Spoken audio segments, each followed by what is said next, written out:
మీ అందరికీ నా హృదయపూర్వక వందనాలు. చెమ్మగలిగిన దేవుని పిల్లారా, మీ హృదయాలు వెలిగించే మాటతో దేవుడే కొనే మాటలు తీసుకొని మెద్దకు వచ్చినాడు కనుక మీరు నేను కలిసి ప్రభు మాటలు ధ్యానం చేసుకుందాం.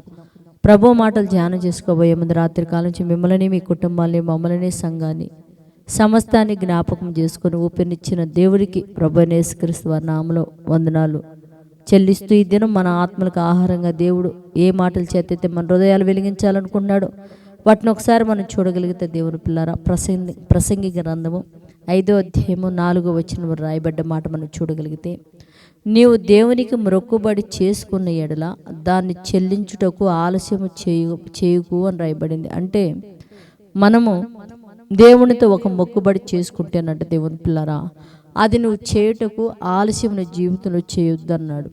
ఎందుకు చేయొద్దంటే దేవుని పిల్లారా, మనం సాధారణంగా దేవుడి సన్నిధానానికి వచ్చి వెళ్ళినప్పుడు, ఇదిగో నా కూతురు విషయంలో నాయన ఇది జరిగితే నేను మొక్కుబడిగా ఇదిగో నీకు ఇస్తాను, లేకపోతే ఈ పని చేస్తానని చెప్పేసి, బిడ్డలకు బాగలేకపోయినా లేదా మనం బాప్తిసం తీసుకున్న కుటుంబ సమస్యలను బట్టి మనం దేవుడి సన్నిధానంలో మొక్కుకుంటాం. దేవుని పిల్లారా, మొక్కుకున్నది నువ్వు ఆలస్యం చేయకుండా త్వరపరి తీర్చు అని చెప్పి దేవుడు ఎందుకు మనతో ఈ దినం మాట్లాడుతున్నాడంటే దేవుని పిల్లారా, మొక్కుబడి చేసుకున్న నీవు తర్వాత కొద్ది రోజులకి ఏమవుతావో నీకు తెలియదు. ఇది నువ్వు చెల్లించకుండా నీ బిడ్డల కోసం నువ్వు చేసిన మొక్కుబడి అది అలాగనే ఉంటే దేవుని పిల్లారా, అది పిల్లలకి శాపంగా మారిద్ది కానీ దీవెనిగా మారదు. కనుక నువ్వేదైనా మొక్కుబడి చేసుకుంటే ఆలస్యం చేయకుండా త్వరపడి ఆ మొక్కుబడి తీర్చుకోమని దేవుడు చెప్తున్నాడు. కనుక మన జీవితాల్లో ఏ విషయాల నిమిత్తం మనం మొక్కుబడి చేసుకుంటే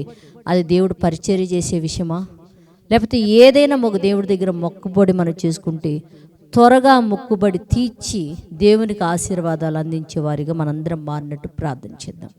పరిశుద్ధుడా, చెమ్మగలిగిన మా పరలోకపు తండ్రి, నాయనాని కృపగలిగిన నా మరి కొందనాలు తండ్రి, ఎవరైనాను మీరు మొక్కుబడి చేసుకుంటే ఆలస్యం చేయకుండా దాన్ని త్వరగా తీర్చుకోమని చెప్తున్నావు తండ్రి.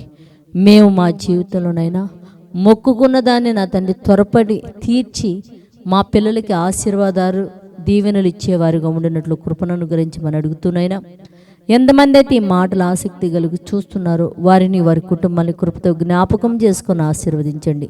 ఉద్యోగాల నిమిత్తం, చదువుల నిమిత్తం, వ్యాపారాల నిమిత్తం, చేతి పని నిమిత్తం నీ పిల్లలు బయటికి వెళ్ళి క్షేమంగా గృహానికి సాయంత్రం చేరి కుటుంబాలతో కలిసి నిన్ను ఆరాధించి నీ వలన దీవెన పొందే భాగ్యం బిడ్డలకు అనుగ్రహించి సహాయం చేయమని మా రక్షకుడు నీ కుమారుడు యేసు పరిశుద్ధ నామములో ప్రార్థన అడుగుతున్నాం తండ్రి, ఆమెన్. మీ అందరికీ నా హృదయపూర్వక వందనములు.